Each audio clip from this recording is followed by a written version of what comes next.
আপনি মদের দোকান দিয়েছেন, যত মানুষ মদ খাচ্ছে সমস্ত গুণ আপনার আমলনামে যাচ্ছে। একটা হারাম সিনেমা হল করেছেন, যত মানুষ এখানে সিনেমা দেখছে সমস্ত পাপ আপনার হচ্ছে। একটা তামাকের কারখানা দিয়েছেন, সবাই হারাম খাচ্ছে, আপনার গোনা হচ্ছে। সুদ ছড়িয়ে দিয়েছেন, নিজে খাচ্ছেন, এখন সবাইকে খাওয়াচ্ছেন, গোনা হচ্ছে আপনার। সবার গোনা আপনার ঘরে এসে যুক্ত হচ্ছে। ঠিক যেভাবে একটা মাদ্রাসা করেছেন, একটা মসজিদ করেছেন, একটা নলকূপ স্থাপন করেছেন, এই রাষ্ট্রীয় দায়িত্বে আছেন, রাস্তাঘাট করে দিয়েছেন, এর বদৌলতে যে মানুষ উপকৃত হচ্ছে, আপনি কবরে গেলেও নেকি পাবেন ইনশাআল্লাহ। কি পাবেন? নেকি পাবেন। একটা ব্রিজ নির্মাণ করে দিয়েছেন, যত মানুষ এটাতে পারাপার হবে, উপকৃত হবে, আপনি নেকি পাবেন ইনশাআল্লাহ। ঠিক একইভাবে আপনি আমি যদি এরকম গুনাহে জারিয়ার কোনো মাধ্যম চালু করে যাই, কবরও চলে গেলেও ওই গুনাহ কি হবে? অটোমেটিক আসতে থাকবে। আল্লাহ আমাদেরকে বোঝার তৌফিক দান করুন। তো এবার পৃথিবীর ইতিহাসের প্রথম এই ঘটনা হলো। এরপরে কি হয়েছে? এরপরে যে আল্লাহ পাকের শাস্তিটা নেমে আসলো। কাবিল কিন্তু জাহান্নামে যাচ্ছে। কেন? ভাইকে হত্যা করার কারণে। আল্লাহ পাকের কাছে সবচেয়ে মারাত্মক পাপ হচ্ছে মানুষকে হত্যা করা। শিরকের পর, কুফরের পর মারাত্মক পাপ হচ্ছে মানুষকে হত্যা করা। আল্লাহ রাব্বুল আলামিন তার নবীর মাধ্যমে জানিয়েছেন, একজন ব্যক্তি যদি লা ইলাহা ইল্লাল্লাহ বলতে পারে, এই একজন মুসলিম যে লা ইলাহা ইল্লাল্লাহ বলে, সে বেঁচে থাকা পর্যন্ত আল্লাহ পাক কিয়ামত দিবেন ইনশাআল্লাহ। একজন মুসলমানের কত দাম চিন্তা করেন, কত দাম! আল্লাহু আকবার। তো এখানে একজন মুসলিমকে হত্যা করলো কে? কাবিলের আমল নামায় সব পাপ যেটা থাকলো, তার মানে আল্লাহর আযাব আসার প্রথম কারণ কি হলো? হিংসা। কি কারণ? অতএব হিংসা করতে থাকলে আল্লাহর শাস্তি কি হবে? আসবে। আরেকটা কারণ ছিল, আগে শয়তানের অনুসরণ করেছিলেন বলে আমাদের পিতাকে নামিয়ে দেওয়া হয়েছে। নামিয়ে দেওয়া হয়নি? শয়তান ওয়াসওয়াসা দিয়েছে, কাছে কাছে চলে গিয়েছেন, ফল খেয়ে ফেলেছেন, এই পরীক্ষায় আমরা এখন পড়ে গেছি। এতে কিন্তু তার কোনো দোষ নাই। কারণ কি? এটা ছিল তাকদীরের লিখন। এটা কি ছিল? তাকদীর আগে থেকে লেখা ছিল যে আল্লাহ পাক পৃথিবী সৃষ্টি করবেন এবং এখানে মানুষকে পাঠাবেন। এটা আল্লাহ পাকের আগেই পরিকল্পনা ছিল। এটা ছিল একটা পরীক্ষা, এই দুনিয়ার জীবনটা পরীক্ষা। এরপর আরো সামনে যান, এবার আসেন নূহ আলাইহিস সালাম। নাম মনে আছে? 950 বছর তার কওমকে দাওয়াত দিয়েছেন। কত বছর ভাই? একটু চিন্তা করেন তো, চোখ বন্ধ করে। 950 বছর কতদিন হতে পারে? 950 বছর মানে প্রায় 1000 বছর। 1000 বছর তিনি তার কওমকে দাওয়াত দিয়েছেন। কিভাবে? আমাদের মতো ওয়াজ মাহফিল না, দাওয়াত দিয়েছেন। তিনি বলছেন, ইন্নী দাআউতু কওমি লাইলা ওয়া নাহারা। আল্লাহ, আমি আমার কওমকে দাওয়াত দিয়েছি দিন রাত 24 ঘন্টা। এটা সূরা নূহের মধ্যেই আছে, দেখবেন পড়ে। ওয়ালাম ইয়াজিদহুম দুআই ইল্লা ফিরারা। আমার দাওয়াত শুনে এরা খালি পালিয়ে গেছে আমার থেকে, কাছে আসে নাই, খালি পালিয়ে গেছে। কান বন্ধ করে ফেলতো, কাপড় দিয়ে মাথা ঢেকে ফেলতো, আর আমাকে বলতো পাগল। কি বলতো? পাগল। নূহ আলাইহিস সালামকে আল্লাহ পাক তারপরে বললেন, তুমি একটা কাজ করো, তুমি নৌকা নির্মাণ করো। কি করো? এই যে নৌযান নির্মাণ করা, এই সারা পৃথিবীর বাণিজ্য বন্ধ হয়ে যাবে যদি নৌযান না থাকে। জানেন, এই যে এক্সপোর্ট ইম্পোর্ট শিপিং সব বন্ধ হয়ে যাবে কিভাবে? যদি নৌযান না থাকে। আর এই নৌযান সর্বপ্রথম কে সৃষ্টি করেছে? আর এখন আমাদেরকে বলে যে ইসলাম হচ্ছে সেকেলে, না? এরা প্রযুক্তি খুব উন্নয়নে। নূহ আলাইহিস সালাম সর্বপ্রথম মানুষ যিনি এই পৃথিবীর মধ্যে নৌযান নির্মাণ করেছেন। বলে সুবহানাল্লাহ। সভ্যতা শুরু হয়েছে নবীদের হাতে। সভ্যতা কি হয়েছে? নবীদের হাতে শুরু হয়েছে, আর শেষও হবে নবীদের হাতে ইনশাআল্লাহ। এখন নূহ আলাইহিস সালাম 950 বছর দাওয়াত দিয়ে কি ফলাফল হলো? 40টা বা 80টা পরিবার ইসলাম কবুল করেছে। কতটা? এখানে তো আপনারা মাশাআল্লাহ হাজার মানুষ বসে আছেন, কথা শুনছেন, সৌভাগ্যের বিষয়। সারা জীবন দাওয়াত দিয়ে 40 বা 80টা ফ্যামিলি। আল্লাহ পাক বললেন, নৌযান নির্মাণ করো, আমার আযাব আসতেছে। কি আসতেছে? আযাব আসতেছে। কেন আযাব? কারণ এই মানুষগুলো, নূহ আলাইহিস সালামের কওমের লোকগুলো একটা মহাপাপ করেছিল।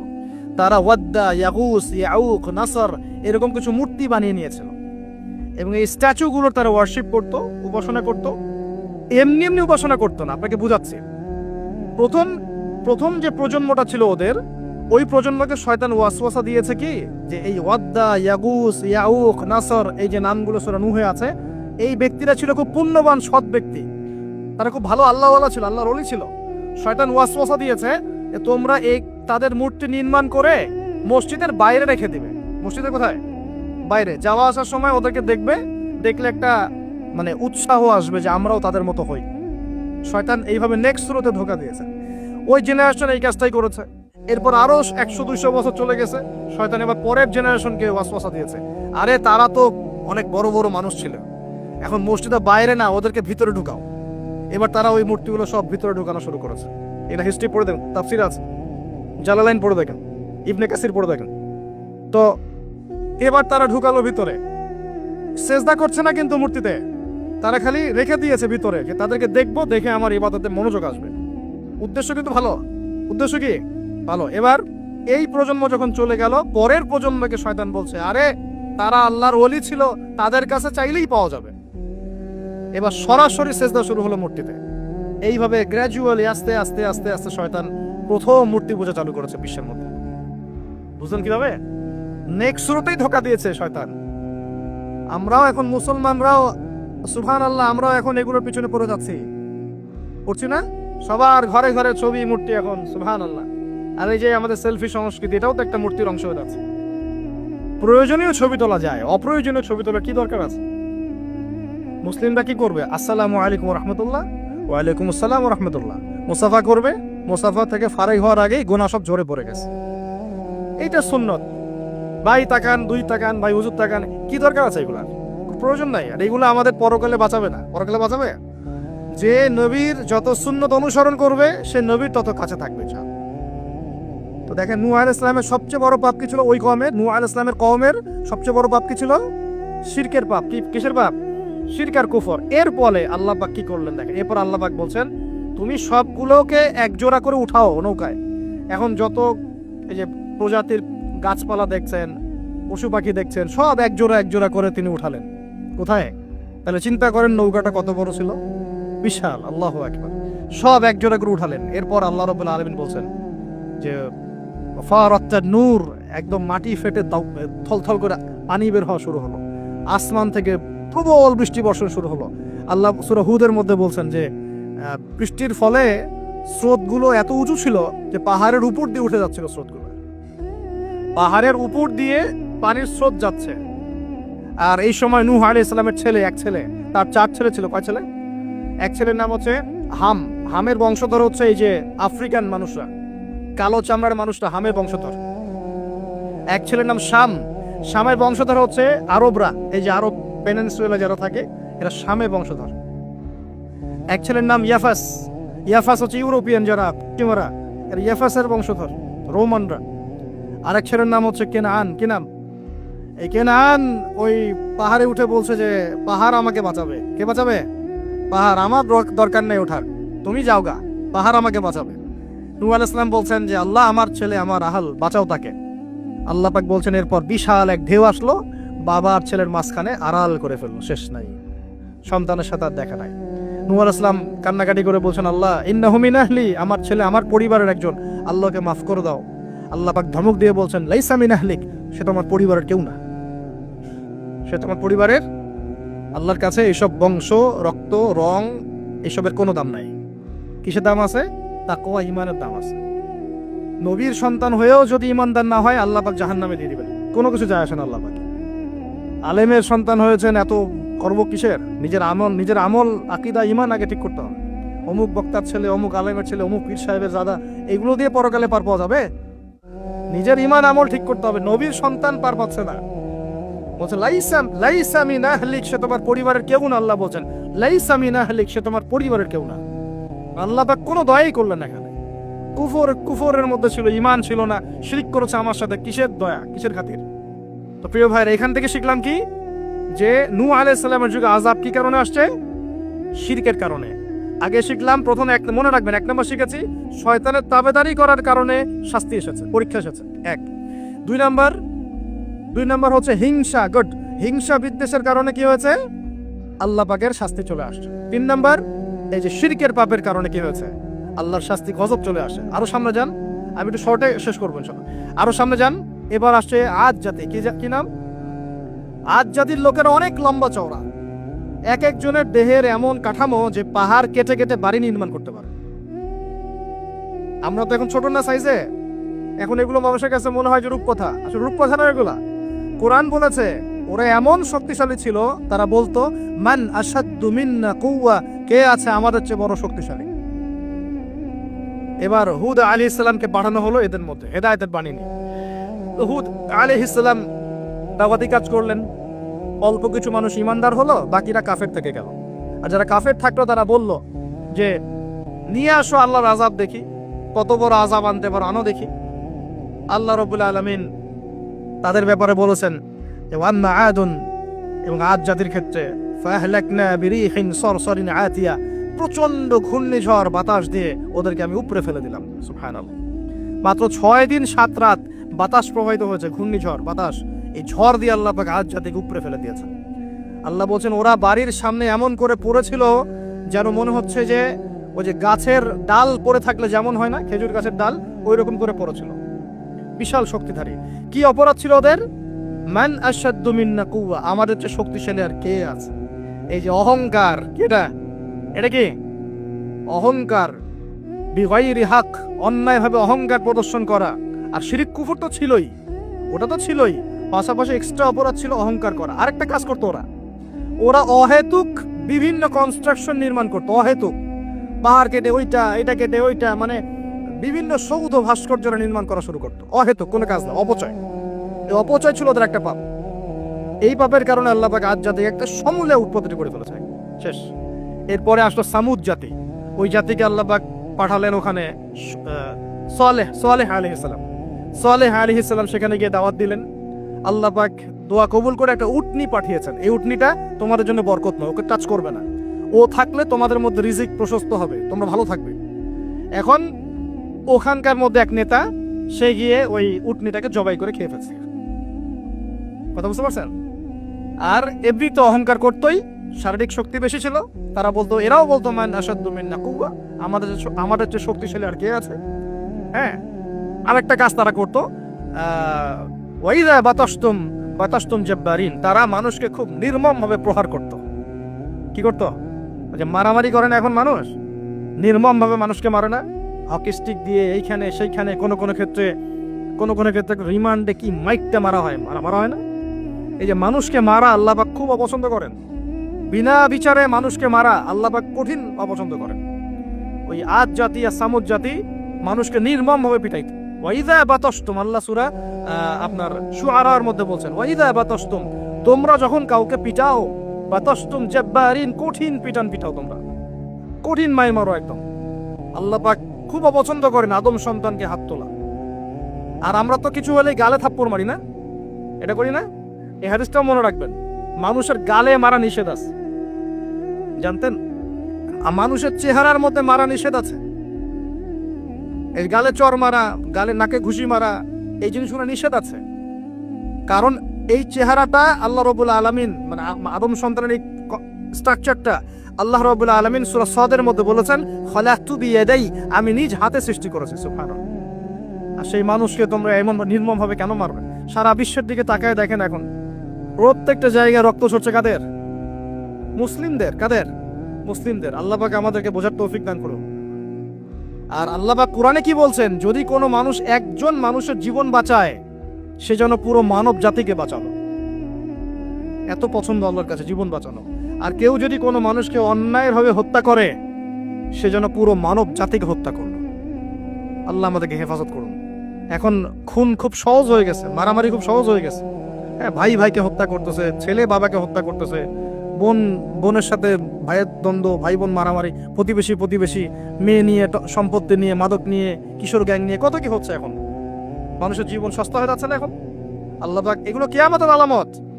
নবী সাল্লাল্লাহু আলাইহি ওয়াসাল্লাম বলেছেন, ওয়াল হারাজ, কিয়ামতের আগে আগে হারাজ বাড়বে। হারাজ, সাহাবীরা বলছেন, মাল হারাজ, হারাজ কি ইয়া রাসূলুল্লাহ? তিনি বলছেন, আল কতল, গণহত্যা বাড়বে, গণহত্যা। কিয়ামতের আগে আগে খালি গণহত্যা বাড়বে। দেখছেন না এখন? সারা বিশ্বের দিকে তাকায় দেখেন।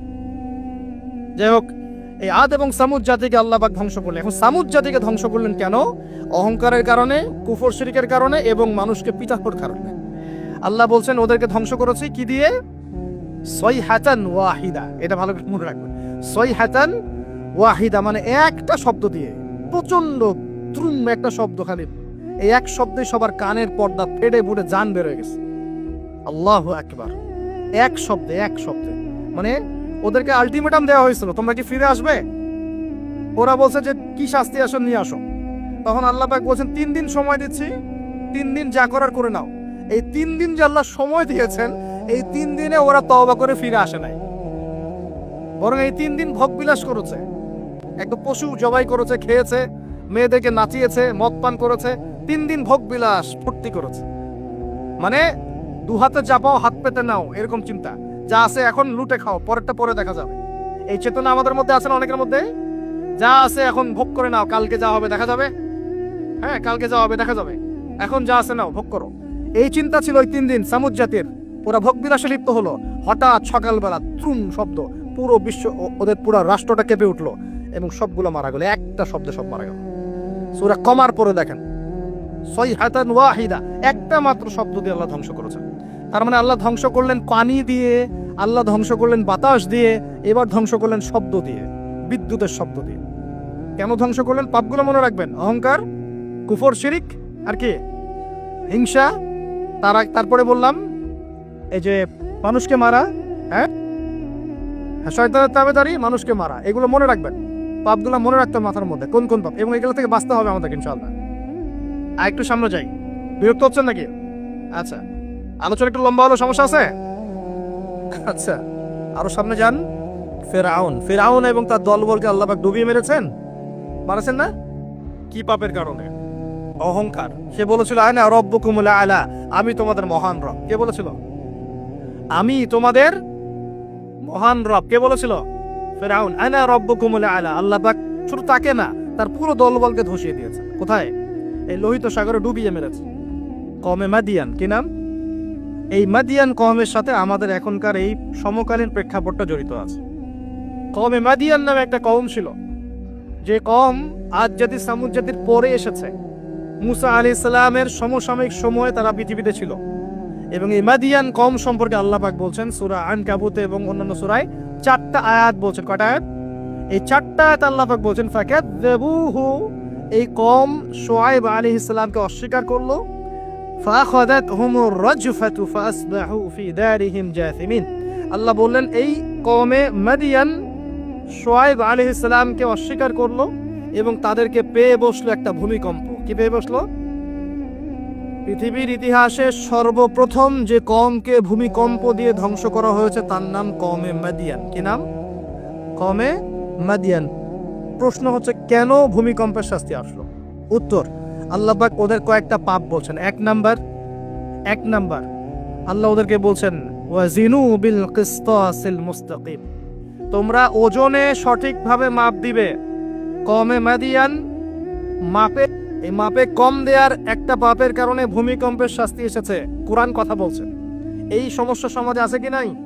আচ্ছা, আরো বলছে ওয়ালা তাবখাসুন নাস আশিয়াহুম, হে তোমরা মানুষের সম্পদ অন্যায়ভাবে 2 নাম্বারি করে ভোগ করিও না। এই 2 নাম্বারি করে অন্যের সম্পদ ভোগ করার এই পাপটা সমাজে এখন আছে কি নাই? আরেকটা হচ্ছে যে তারা অপচয় করত, মাপে কম দিত, মানুষের সম্পদ অন্যায়ভাবে লুটপাট করে খেত। এই সময় আল্লাহ রাব্বুল আলামিন ওদেরকে সতর্ক করেছেন শুআয়ব আলাইহিস সালামকে দিয়ে, তারা কথা শোনে নাই। আল্লাহ রাব্বুল আলামিন ভূমিকম্প দিয়ে পুরো জাতিকে ধ্বংস করেছেন। তাহলে পৃথিবীর ইতিহাসে এই ভূমিকম্প নতুন আগে হয়েছে? এই ভূমিকম্প এখন আবার নতুন করে বেশি বেশি হচ্ছে কিনা? এই ভূমিকম্পের অপরাধ আল্লাহ পাক কি বললেন? মাপে কম দেয়া, অন্যের সম্পদ অন্যায়ভাবে আত্মসাৎ করা এবং কি অপচয় করা। কোন কম করেছে এই কাজগুলা? কওমে মাদিয়ান। এখন আসেন কওমে মাদিয়ান থেকে নবী সাল্লাল্লাহু আলাইহি ওয়াসাল্লাম কি বলছেন। এবার আমাদের নবীজি বলছেন, শোনো, বাইনা ইয়াদাই সাআহ, একটু মনোযোগ দেন, আমি 3-4টা হাদিস বলে শেষ করছি। বাইনা ইয়াদাই সাআহ, আমাদের নবীজি বলছেন এবার শোনো, হে আমার উম্মত তোমরা সতর্ক হও, শোনো, কিয়ামতের আগে আগে আসবে মুতানুন শাদীদ। মুতান মানে দ্বিবচন, মানে দুটো বড় বড় মহামারী। কয়টা বড় বড় মহামারী? হিসেব করে দেখেন তো যে পৃথিবীতে মহামারীর সূচনা থেকে নিয়ে এই পর্যন্ত কোন মহামারীগুলো সবচেয়ে বড় ছিল। এটার স্টাডি আপনি করবেন, আমি বলে দিব না। এইগুলো স্টাডি আপনারা করবেন, আমি বলে দিব না। মুতানুন শাদীদ, বড় বড় দুটো মহামারী আসবে পৃথিবীতে কিয়ামতের আগে আগে। কয়টা আসবে?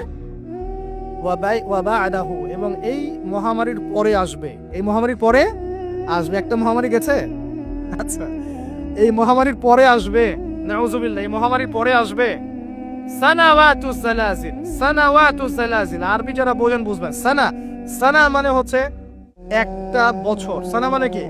এক বছর। সানাওয়াত মানে প্লুরাল নাম্বার, অনেকগুলো বছর। জালজালা মানে হচ্ছে আপনার ভূমিকম্প। জালাজিল মানে কি? ভূমিকম্প সমূহ, বহু বচন। মানে মহামারীর পরে আসবে সানাওয়াতু জালাজিল, ভূমিকম্পের বছরগুলো। মানে বছর ধরে, বছরের পর বছর ধরে পৃথিবীতে বিভিন্ন জায়গায় ভূমিকম্প হতে থাকবে। কে বলেছেন? নবী সাল্লাল্লাহু আলাইহি ওয়াসাল্লামের কথা কি সত্য না মিথ্যা? আস্তাগফিরুল্লাহ, সত্য না মিথ্যা? সত্য। তার মানে একটা হাদিস পেলাম, নবীজি বলেছেন কিয়ামতের আগে আগে কি হবে?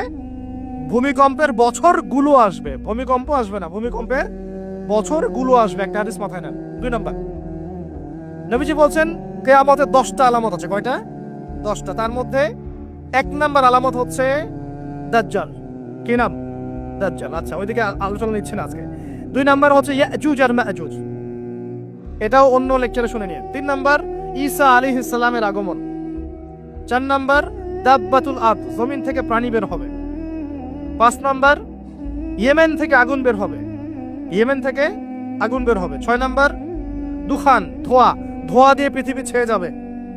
7 নাম্বার, 8 নাম্বার, 9 নাম্বার, এগুলো হচ্ছে 3টা বড় বড় ভূমিকম্প, ভূমিধস, যেটা হবে একটা পৃথিবীর পূর্বে, একটা পশ্চিমে, একটা মাঝখানে।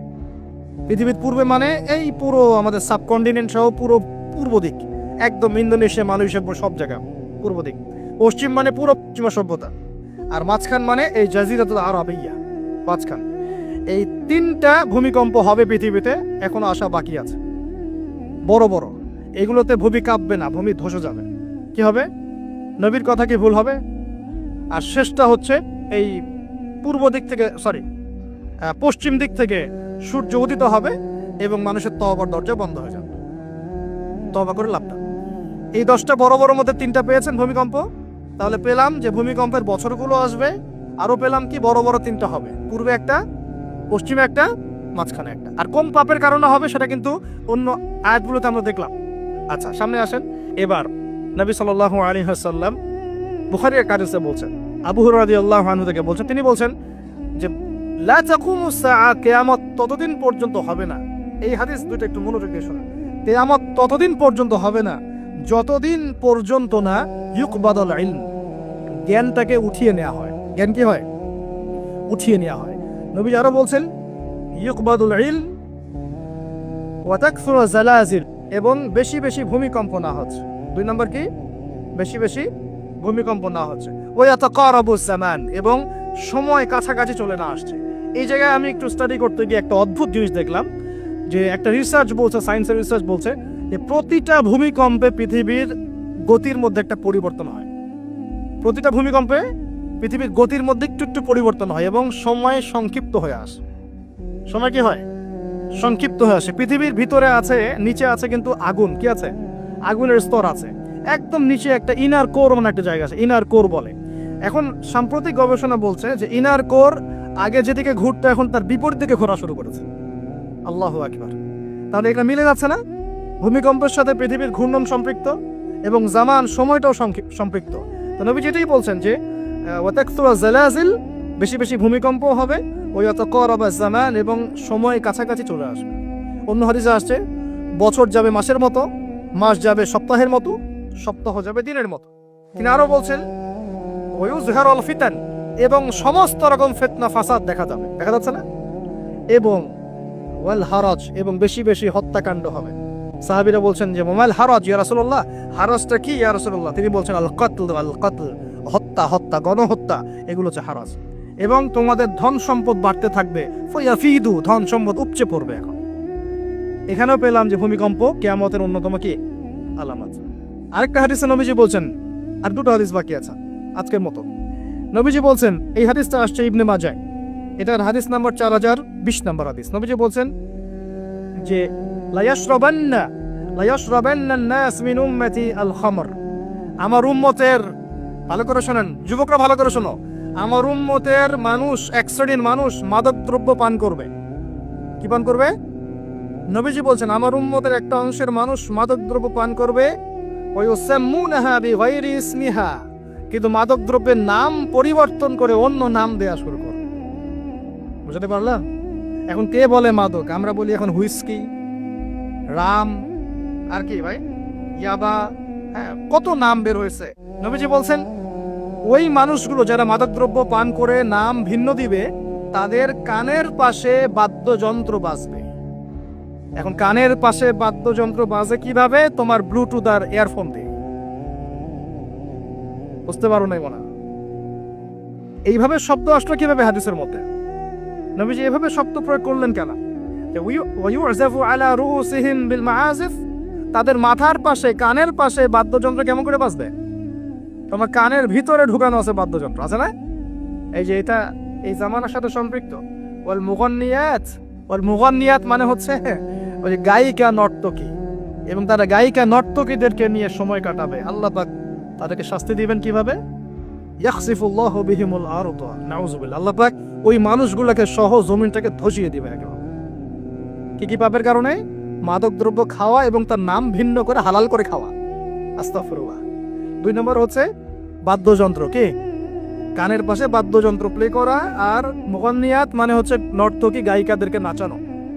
আল্লাহ পাক একটা শাস্তি দিবেন, ওদেরকে সহ ভূমি ধসিয়ে দিবেন। আরেকটা শাস্তি আছে, ওয়ায়াজআলুল্লাহু মিনহুমুল কিরাদাতা ওয়াল খানাজির, আল্লাহ রাব্বুল আলামিন ওই মানুষগুলোকে বানর আর শুয়োর বানিয়ে দিবে। নাউযুবিল্লাহ। এগুলো কি মিথ্যা না সত্য? সাদাকাল্লাহুল আযীম ওয়া সাদাকা রাসূলুহুল কারীম। আল্লাহ পাক সত্য বলেছেন, তার রাসূল সত্য বলেছেন। সর্বশেষ হাদিস, আজকের মাহফিলের সর্বশেষ হাদিস, এবং এই হাদিস থেকে আমরা বুঝতে পারবো কি কি পাপ আমাদের করা যাবে না আর কি কি পাপ করলেই শাস্তিটা আসবে। হাদিসটা হচ্ছে আন আবি হুরায়রা রাদিয়াল্লাহু আনহু قال قال رسول الله صلى الله عليه وسلم اذا اتخذ الفيء دولا।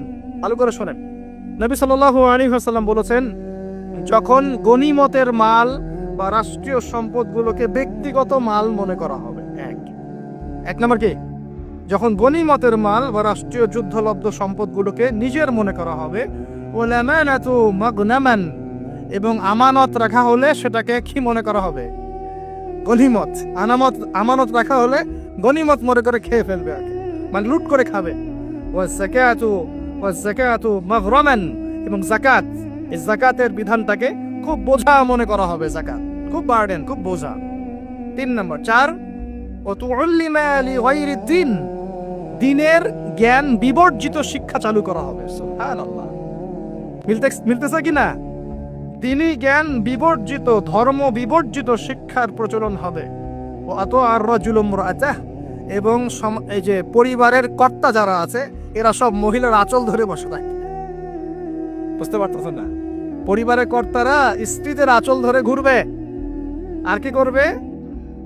ওয়াক্কা উম্মাহ, এবং তার মায়ের অবাধ্য হবে, মানে মায়ের চাইতে বউকে বেশি প্রাধান্য দিবে, বউয়ের আঁচল ধরে ঘুরবে। আর নবীজি বলছেন ওয়াল আদনা সাদিকাহ, বন্ধু বান্ধবকে খুব কাছে টেনে নিবে, বন্ধু বান্ধবকে কাছে টেনে নিয়ে ওয়াকসাদাহ, তার বাবাকে দূরে ঠেলে দিবে। মিলতেছে কিনা? বুঝতেছেন না কথা? আবার বলতেছি, যখন গনিমতের মালকে ব্যক্তিগত মাল মনে করা হবে, আমানত রাখা হলে লুট করে খেয়ে ফেলা হবে। যখন জাকাতটাকে বার্ডেন মনে করতেছে, বোঝা মনে করতেছে। যখন ধর্ম বিবর্জিত শিক্ষা চালু হচ্ছে, যখন একজন ব্যক্তি তার মাকে কষ্ট দিয়ে মায়ের চাইতে বেশি স্ত্রীকে প্রাধান্য দিচ্ছে, তার আঁচল ধরে ঝুলছে। আর যখন এই ছেলেপেলেগুলো বন্ধুকে কাছে টেনে নিচ্ছে, বাবাকে দূরে ফেলে দিচ্ছে। আর কি হচ্ছে? ওয়াযাহারাতিল আসওয়াতু ফিল মাসাজিদ, সুবহানাল্লাহ। যখন মসজিদের মধ্যে শোরগোল হট্টগোল বেড়ে যাচ্ছে, কি হচ্ছে না? যখন মসজিদের মধ্যে শোরগোল হট্টগোল বেড়ে যাবে, এবার রাগ করেন না, এটা হাদিসে আছে, আমি বলছি, অনুবাদ করছি। ওয়াসাদা কবিলাতা ফাসিকুহুম, এবং কোন কবিলা মানে গোত্র বা সমাজের নেতৃত্ব দিবে ওদের মধ্যে সবচেয়ে ফাসিক ব্যক্তি, সবচেয়ে পাপাচারী ব্যক্তি। এটা নবীজি বলছেন। আরো তিনি বলছেন ওয়াকানা যাঈমুল কওমি আরযালাহুম, এবং সমাজের সবচেয়ে নিম্ন শ্রেণীর মানুষকে সমাজের কর্ণধার করা হবে। তিনি আরো বলছেন ওয়াকরিমার রাজুলু মাখাফাতা শাররি, কোন মানুষকে সম্মান করা হবে তার ভয়ে। কিসে? ভয়ের চোটে সম্মান করা হবে। সম্মান মন থেকে আসবে না, ভয়ের চোটে সম্মান করা হবে। আরো বলছেন ওয়াজহরাতিল কায়নাত ওয়াল মাআজিফ, একটু আগে বললাম। ওয়া যাহরাতিল কায়নাত, মানে বেশি বেশি নর্তকী আর বাদ্যযন্ত্র দেখা যাবে। এবং ওয়া শুরিবাতিল খুমর, এবং যখন মাদক দ্রব্য সমূহ পান করা হবে। এই কাজগুলো যখন হবে তখন তোমরা শুনে রাখো, একটা আছে ওয়া লা'না আখিরি হাযিহি উম্মতি উলাহা, উম্মতের শেষের দিকের মানুষরা পূর্ববর্তী থেকে গালি দেওয়া শুরু করো। এই শেষ জামানার মানুষগুলো সোনালী যুগের মানুষদেরকে গালি দেওয়া শুরু করবে। এটা করতেছে না মানুষ এখন? আচ্ছা, এই কাজগুলো যখন হবে তখন শোন, ফালিয়ারতাকিবু, তখন ধেয়ে আসবে। কি ধেয়ে আসবে? ইনদা যালিকা চারটা আযাব, চারটা পাঁচটা আযাব। এক, রিহান হামরা, এটা এখন আসে নাই। রিহান হামরা মানে হচ্ছে উত্তপ্ত গরম বাতাসের আযাব আল্লাহ পাক দিবেন। বলেন নাউযুবিল্লাহ। কয়দিন আগে দেখলাম নাসা গবেষণা করছে, পৃথিবীর সূর্য থেকে এমন কিছু রশ্মি আসবে, ওখানে বিস্ফোরণ হচ্ছে, এমন কিছু আসবে যেটা পৃথিবীর উপর একটা বড় ইফেক্ট ফেলবে। উত্তপ্ত একটা বায়ু আসবে পৃথিবীর থেকে। নবী হাদিসে সেটাই বলেছেন যে রিহান হামরান, মানে উত্তপ্ত গরম একটা বাতাস আযাব হিসেবে পৃথিবীতে আসবে। এক। দুই নম্বর আযাব আসবে ওয়াজালজালা, এবং বেশি বেশি ভূমিকম্প, যেটা বললাম। আর কি আসবে? ওয়াখাসফান, ভূমি ধসে যাবে, মাটিতে ধসে যাবে। ওয়ামাসখান, এবং চেহারা সুরত আকৃতি মানুষের বিকৃত হয়ে যাবে। ওয়াকাযফান, এবং আসমান থেকে পাথর বর্ষণ করা। এই পাঁচটা আযাব আসবে কখন? যখন এই 14-15টা পাপ তোমরা করতে থাকবে। প্রিয় ভাইরা, আমরা আজকের আলোচনা থেকে যথেষ্ট জ্ঞান নিয়েছি। সর্বশেষ যে কথাগুলো বলে শেষ করবো সেটা হলো, এক, আল্লাহ পাকের পক্ষ থেকে কাফের, মুশরিক, মুনাফিকদের উপরে এগুলো অবশ্যই আযাব হিসেবেই আসবে, আসবে না? আর মুমিন মুসলিমদের উপর যদি এগুলো চলে আসে, বুঝতে হবে আল্লাহ আমাদের ভালো চাচ্ছেন, আমরা তওবা করে যেন ফিরে আসি, আল্লাহ এটাই চাচ্ছেন। অথবা এর মধ্য দিয়ে আমাদের গুনাহগুলো আল্লাহ মাফ করবেন। আল্লাহ রাব্বুল আলামিন আমাদের সবাইকে আসমানের সমস্ত বিপদ, জমিনের সমস্ত বালা থেকে হেফাজত করুন, এবং আল্লাহ পাকের আযাব নেমে আসে এমন পাপগুলো থেকে বেঁচে থাকার তৌফিক দান করুন। আমরা আজকের এই সংক্ষিপ্ত আলোচনায় যে পাপগুলোর নাম জেনেছি, এই সমস্ত পাপ থেকে আল্লাহ আমাদের সবাইকে বেঁচে থাকার তৌফিক দান করুন। এক নম্বর শিখেছি, একটু শেষ করি। এক নম্বর শিখেছি শয়তানের তাবেদারি করা। করবো কি আমরা? আল্লাহ মাফ করুক। আবার শিখেছি হিংসা বিদ্বেষ করব। আমরা শিখেছি যে শিরকের পাপের কারণে আল্লাহর আযাব এসেছে, করব কি শিরক? কুফরির পাপের কারণে আল্লাহর আযাব আসে, আমরা কি কুফরি করব? আমরা শিখেছি অহংকারের কারণে আল্লাহর আযাব আসে। বসেন। আমরা শিখেছি যে সত্যকে প্রত্যাখ্যান করা, আমানতের খেয়ানত করা, মাপে কম দেয়া, হ্যাঁ, অন্যদের উপর অত্যাচার জুলুম করা, মানুষকে প্রহার করা, সমকামিতা, এইসব পাপের কারণে আল্লাহর শাস্তি নেমে আসে। আর আমরা এই হাদিসগুলোর মধ্যে দিয়ে জানলাম যে ভূমিকম্প কিয়ামতের আগে আগে বেশি হবে। কোন কোন পাপের কারণে হবে আমরা শিখলাম। আমানতের খেয়ানত, গনিমতের মাল আত্মসাৎ করা, যাকাত না দেয়া, অশ্লীলতা, মাদক দ্রব্য গ্রহণ করা, নাম পরিবর্তন করে দেয়া, বাদ্যযন্ত্র, গায়িকা, নর্তকী, হ্যাঁ, এই জেনা, এই যে অন্যায়গুলা, পিতামাতার অবাধ্য হওয়া, হ্যাঁ, স্ত্রীকে বেশি প্রাধান্য দেয়া, মাকে কম দেয়া, বাবাকে প্রাধান্য না দিয়ে বন্ধুকে দেয়া, ঠিক আছে, এবং নেতৃত্ব স্থানীয়তে যদি দুর্নীতিপরায়ণ মানুষ চলে আসে, সব মিলে এই আযাবগুলো আমাদের উপরে চলে আসতে পারে যদি আমরা সতর্ক না হই। আল্লাহ পাক আমাদের সবাইকে আজকের আলোচনা থেকে শিক্ষা নেওয়ার তৌফিক দান করুন। আল্লাহ পাকের আযাব থেকে বেঁচে থাকার জন্য আল্লাহ পাকের হুকুম আহকাম মেনে চলার তৌফিক দান করুন।